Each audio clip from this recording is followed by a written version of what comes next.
अच्छा, तो क्या चल रहा है इस समय केदारनाथ उपचुनाव पर? केदारनाथ उपचुनाव में अभी कांग्रेस जो है भारी मतों से जीत रही है। जनता पार्टी बहुत ही धोखेबाज पार्टी है। इन्होंने शैला रानी रावत की। नमस्कार, मैं मानवेंद्र बरतवाल, नवक्रांति समाचार के लिए। आज धनतेरस का मौका है और इस मौके पे इस बाज़ार में बहुत चहल पहल है।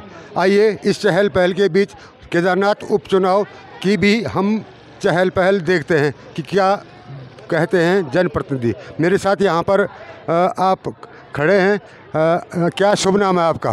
भजन सिंह झिंकवाण। अच्छा, तो क्या चल रहा है इस समय केदारनाथ उपचुनाव पर? केदारनाथ उपचुनाव में अभी कांग्रेस जो है भारी मतों से जीत रही है, क्योंकि बीजेपी ने जो हमारा महंगाई, बेरोजगारी और चरम पर है। फिर हमारे चौथा में ये पॉलिटेक्निकल का काम कई सालों से जो है वो काम नहीं हो रहा, बंद पड़ा हुआ है। तो हम इस चाह रहे थे कि हमारा अभी हम काफ़ी मतों से जो है कांग्रेस को जिताएंगे, रावत जी को जो है भारी मतों से जिताएंगे।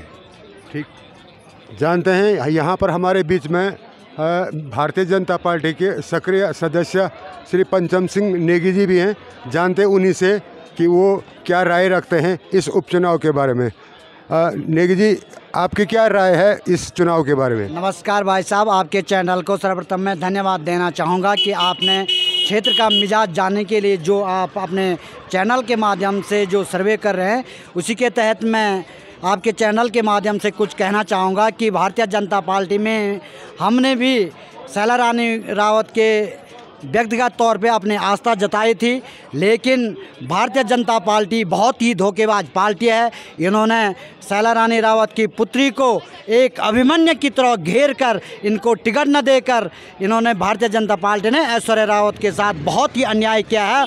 और इससे पूरे क्षेत्र में व्यक्तिगत तौर से जो शैला समर्थक हैं और भारतीय जनता पार्टी के भी कई लोग इस पार्टी से जुड़े हुए हैं और उनका भी व्यक्तिगत कहना है कि इन्होंने अगर शैला रानी रावत की लड़की के साथ अन्याय किया है तो इस अन्याय के खिलाफ वो कांग्रेस पार्टी की ओर अपना रुख कर रहे हैं। और क्षेत्र में मुझे लग रहा है कि हमारे तल्ला नागपुर में लगभग 200-300 कार्यकर्ता भाजपा छोड़ के तुरंत कांग्रेस का दामन थाम रहे हैं और कांग्रेस पार्टी भारी मतों से विजयी बनेगी।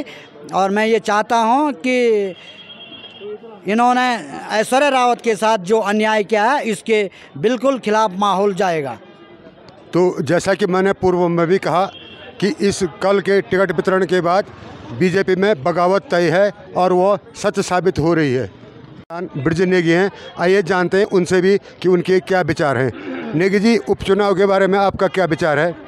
धन्यवाद। सबसे पहले नवक्रांति समाचार का धन्यवाद करूंगा कि जो धरातल पर सभी समस्याओं के बारे में बताते हैं अपने चैनल के द्वारा, और आपका बहुत बहुत धन्यवाद। और उपचुनाव के बारे में हम ये बताना चाह रहे हैं कि हम तो कुलदीप रावत के सपोर्टर थे पहले, और उन्होंने क्या हुआ कि बीजेपी ने उनको टिकट नहीं दिया। बीजेपी टिकट के दावेदार थे, वो प्रबल दावेदार थे, लेकिन उन्होंने टिकट नहीं दिया। और उसके बाद हम कांग्रेस का दामन थाम दिया हमने।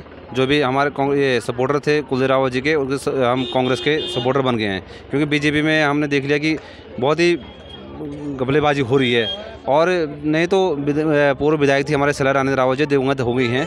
तो वैसे तो टिकट के दावेदार उनकी पुत्री ऐश्वर्या रावत जी थी, लेकिन भाजपा ने उनको भी दरकिनार करके थर्ड पर्सन को टिकट दे दिया है। ये सोचने वाला विषय है इसमें।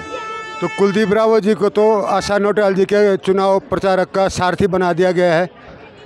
सारथी तो बना दिया गया होगा, भाजपा ने बना दिया होगा, हम तो ये जानते हैं, लेकिन हम नहीं, उनके साथ नहीं हैं हम उन्होंने बोल रखा है आप स्वतंत्र हो, आप कहीं भी मत कर सकते हैं रावत जी ने।